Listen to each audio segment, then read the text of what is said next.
Number 1. Donna Marie Gonzalez, age 27, was last seen in Rayne, Louisiana on April 7, 1992.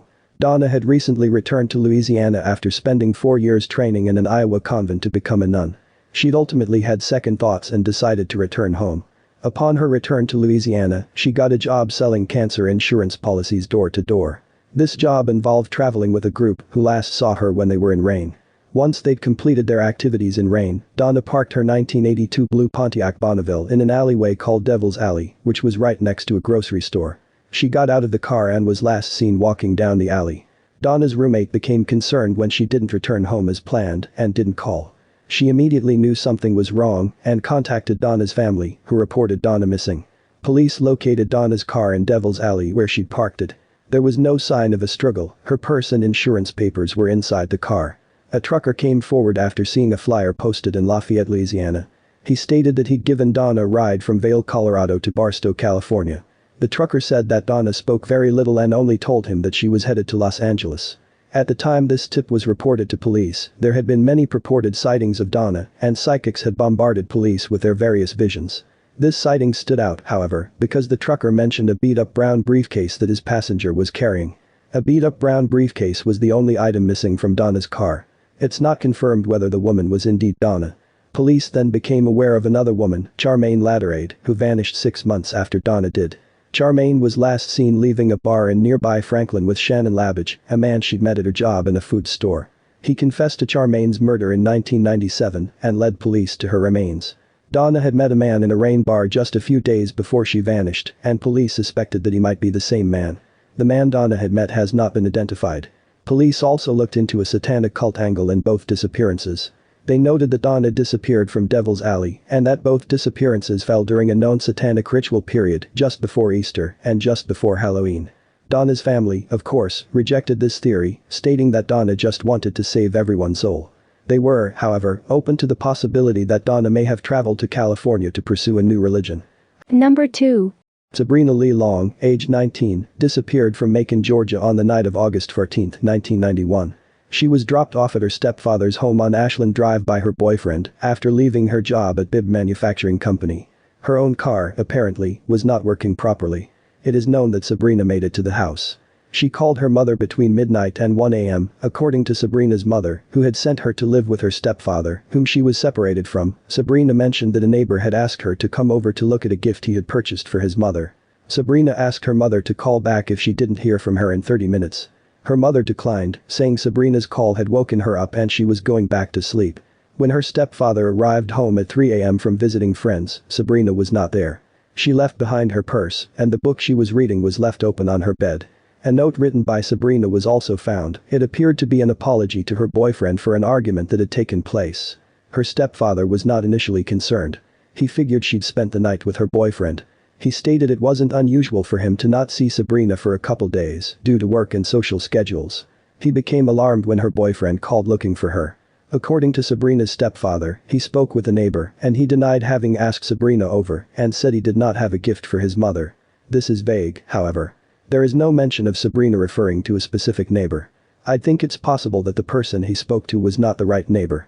Sabrina had reportedly received several disturbing phone calls prior to her disappearance, and her stepfather believed she was seeing a man in Lake Tobbasawkee, Georgia, that she had tried to keep hidden. It's also been said that Sabrina told a friend that she had a job interview with Geico scheduled.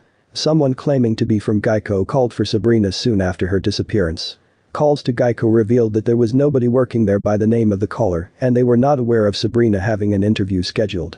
Again, the circumstances surrounding this Geico interview are vague. Sabrina herself told a friend she was seeking employment there, so for a bogus call from Geico to occur, the caller had to know she had applied there. Unless she only thought she was applying to work at Geico. Could someone have contacted her pretending to be with Geico, asking her to apply? Sabrina's maternal aunt continues to search for answers. Sabrina had recently moved to her stepfather's home after she and her mother stopped getting along. Her aunt states that Sabrina and her mom were getting along better since she had moved out. Sabrina's stepfather has been ruled out as a suspect in her disappearance. He had a solid alibi. It would seem as though Sabrina had some reservations about going to see this neighbor. I really hope police talked to all the neighbors and didn't just zero in on one. A note written to an aunt by Sabrina prior to her disappearance. Number 3. Sharon Cole, age 12, disappeared from Manhattan, New York on February 23, 1983. She was last seen outside her building in the evening hours when she told her mother she was going to a nearby park to play. She never returned. According to news articles from 1983, her mother stated that she wasn't having any problems at home. Her mother told reporters that she initially thought Sharon might have gone to stay with her godmother, something she was known to do from time to time. When she didn't return the following day and it was learned that her godmother hadn't seen her, her mother contacted police. According to comments posted by former classmates and neighbors, Sharon lived in the corner building at 165th and Edgecombe in the Washington Heights neighborhood in Manhattan and had attended PS 128 elementary school. One of the commenters who had known her said she was having issues at home with her mother. Another said that her mother never talks about her since she's been missing. I recall 1983 as a particularly harsh winter in New York City, but I'm not sure if I am remembering the 1982-83 winter or the 1983-84. Looking up the historical weather reports for the date of her disappearance, the temperatures were actually mild, ranging from 39 to 51 degrees Fahrenheit. There were a couple reported sightings of Sharon in July 1983. Both were reported by people who knew Sharon. One sighting was in the Greenwich Village neighborhood of Manhattan, and the other was in the vicinity of 160th Street and Broadway. Both witnesses described her as being very dirty and stated she looked upset. They stated it was unlike Sharon to neglect her hygiene. It's not clear if she was seen alone or in the company of others. It's also not known whether any of these witnesses spoke to her. Her case has received no publicity over the years, and until I recently noticed a Charlie Project update on her case, I thought there had been none at all, ever. It turns out that the New York Daily News ran a couple articles. This one just after she vanished, and this one describing the potential sightings. I've seen some suggestions that Sharon could be a match to St. Louis' Little Jane Doe, who was discovered in an abandoned house only a few days after Sharon was last seen. If the sightings described were genuine, she'd be an easy rule out. We just can't be sure how credible the sightings were. Given the fact that there were two sightings, presumably by different people who actually knew her, I'd like to think they were genuine and that she could still be out there somewhere. Number 4. Paul Gordon Love, age 22, disappeared from Galesburg, Illinois on October 2, 1947. Paul was last seen in downtown Galesburg when he entered a record store with his roommate and attempted to cash a check so he could buy a record. Just prior to this, he'd left some friends on a downtown Galesburg street corner, saying he was going to run some errands. He was traveling on foot. The clerk was unable to cash the check, so he asked the clerk to put the record aside so he could come back later to purchase it. It is not specified which record store he was in, but I am fairly certain it would have been Lindstrom's on Main Street. It's the only one I can confirm was in Galesburg in the 1940s.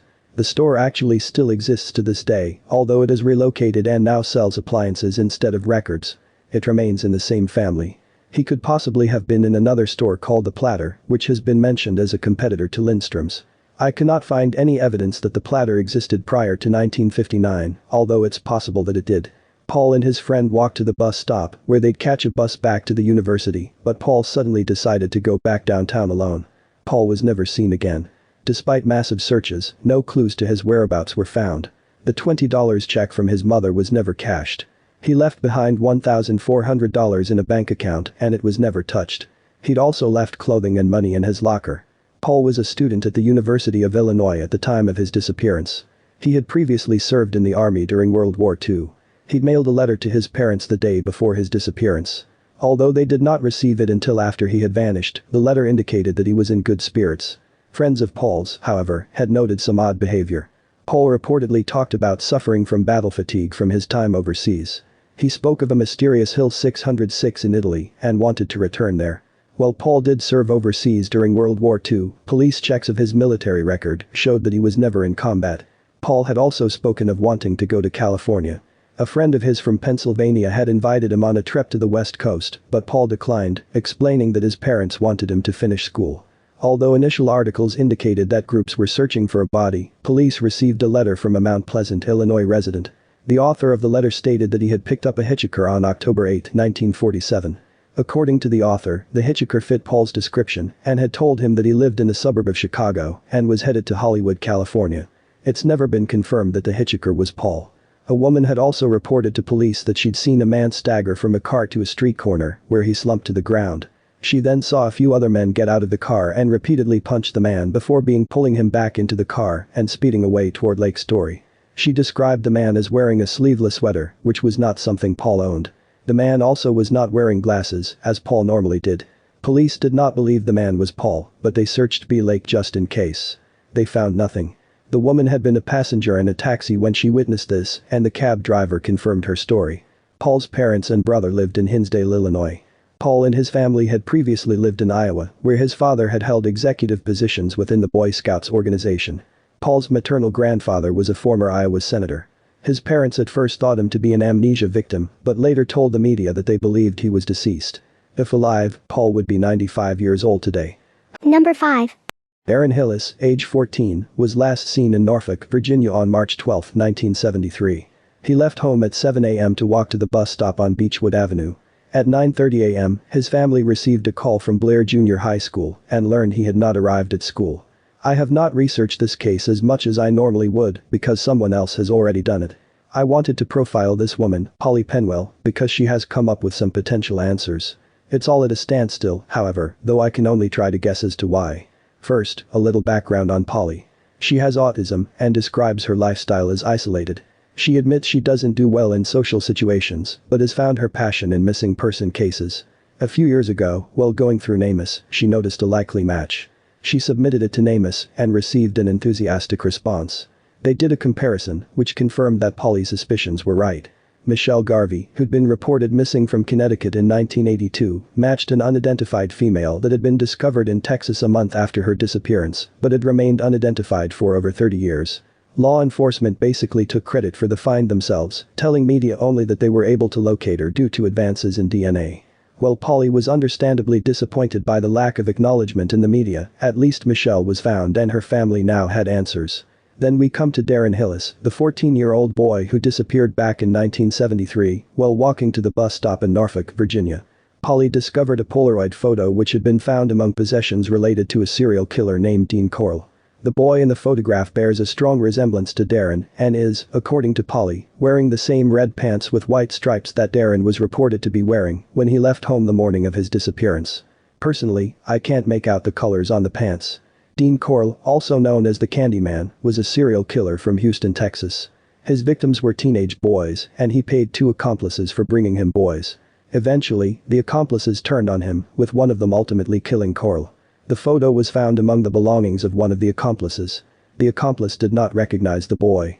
All of Corll's known victims were from the Houston, Texas area or were known to be passing through.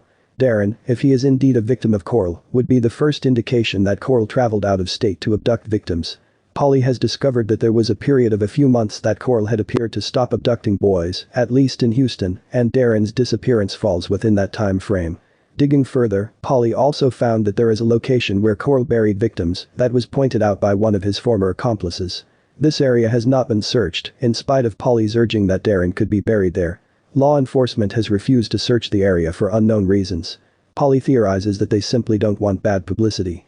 I can't say with 100% certainty that the boy in the photo is or isn't Darren, but FFS, they should at least look into it. Polly has taken to the internet to have her findings heard by someone who can take action. A newspaper ran a story on her efforts. She has published a YouTube video. So, this time I'm not publishing my own research. I'm here to boost the signal for Darren and for Polly.